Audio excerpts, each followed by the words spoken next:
This lesson is going to take you through some ionic compounds. We're going to look at how to name those compounds and how to write the formula for the corresponding compound. So just to give you an idea of what you're going to see and to make sure we know what we're looking at, an ionic compound is a pure substance made up of both cations and anions. So that means you have to have one of each. You can't have two anions only, and you can't have just cations. You have to have both in order for it to be ionic. So we're going to look at naming those compounds. The cation is always named first, followed by the anion. And as you may recall, cations generally have their own name.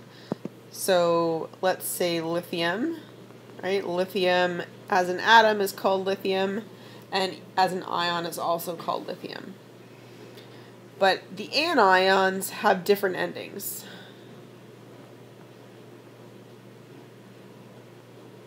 And for these compounds, specifically for these ionic compounds, you're going to have endings of IDE.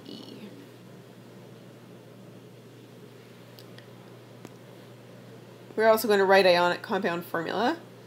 This uses the element symbols in the same order as the name and contains subscripts to show the ratio of the ions. So you might see something like this, and I'm actually just going to make up some letters.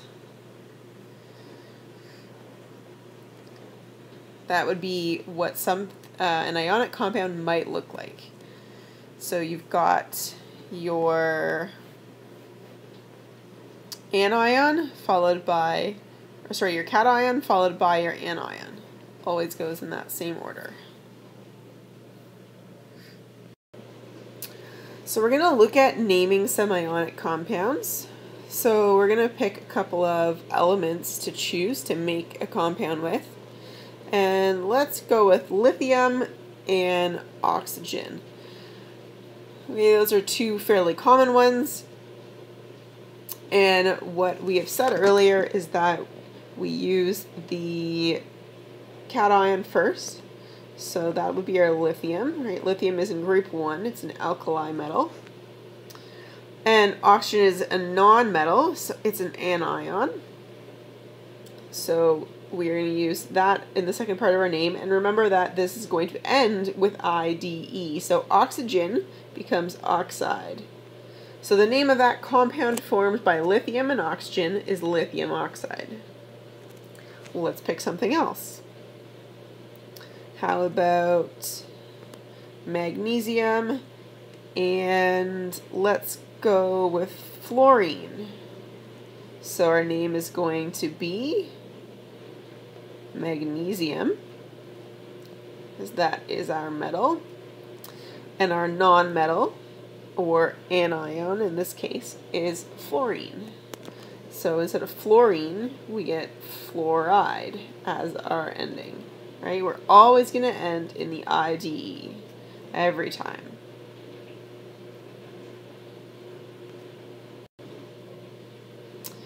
And just to be somewhat consistent, to remind ourselves that these are anions versus cations, lithium as an ion would be written as Li+, oxygen would be written as O2-, magnesium is a 2+, and fluorine is a minus, right? So we're always naming with the cation first, right? The cation goes first, and then the anion, always in that order.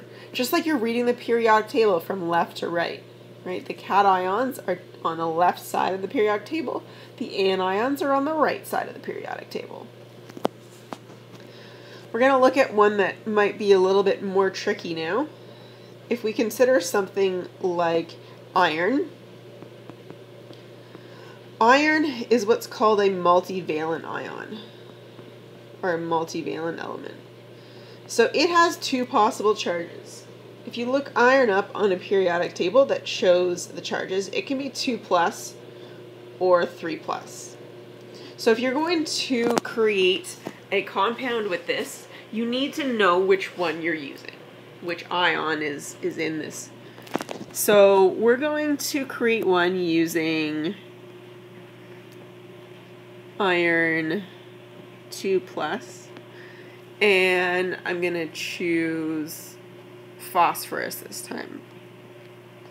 Phosphorus has a charge of 3-.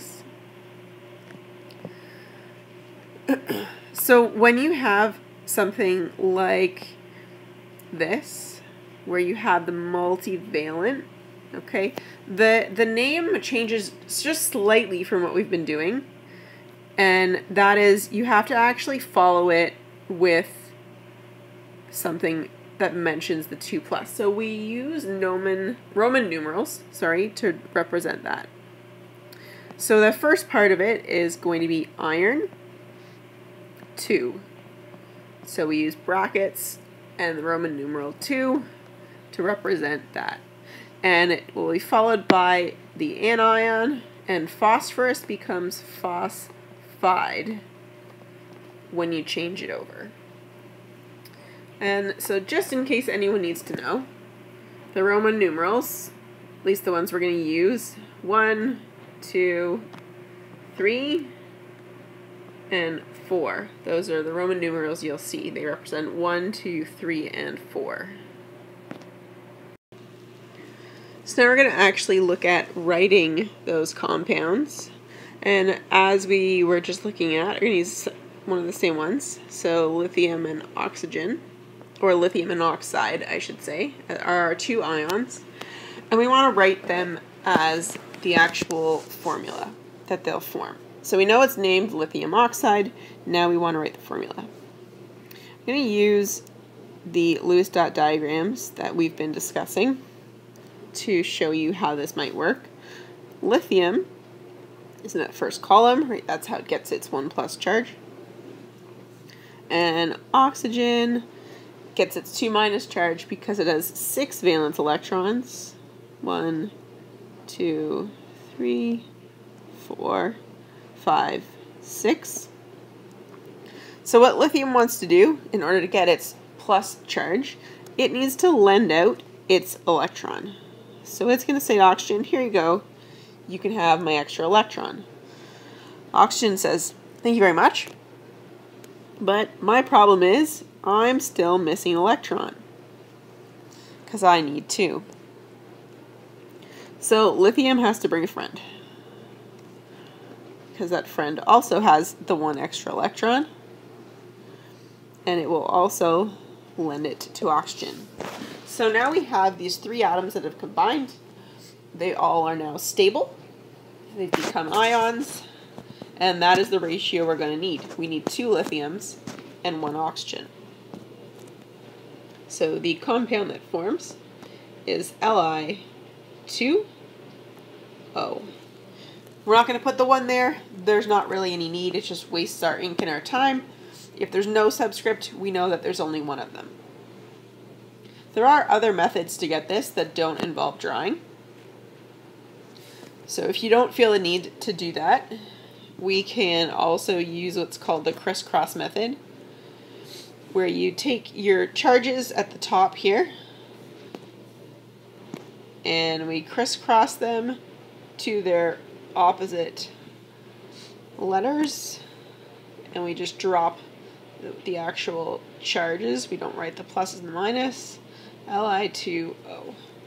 We get the same answer. Excuse me. The diagram, though, actually shows us why we get that result. The crisscross method is kind of a quick way once you already understand it. We're going to do one more, and it's going to be a little bit more of a tricky one. We're going to use beryllium, which has a 2+ charge, and sulfur, which has a 2- charge. So beryllium has 2 electrons in its outer shell. So there's the Lewis diagram for beryllium. And sulfur has 6, just like oxygen. So I'm going to draw it the same way.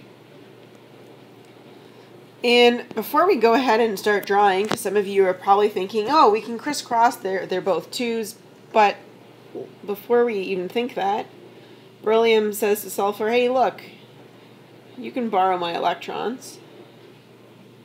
And just by having that 1 beryllium lend to 1 sulfur, we already find we have stable atoms.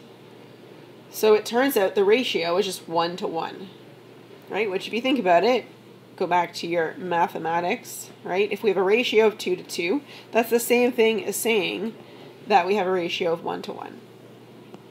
So the formula that is formed is BeS, beryllium sulfide. Hopefully that has given you some hints for the basics for naming and writing ionic compounds. And in class, we will look at this a bit more, and you'll have a chance to practice them to make sure that you understand.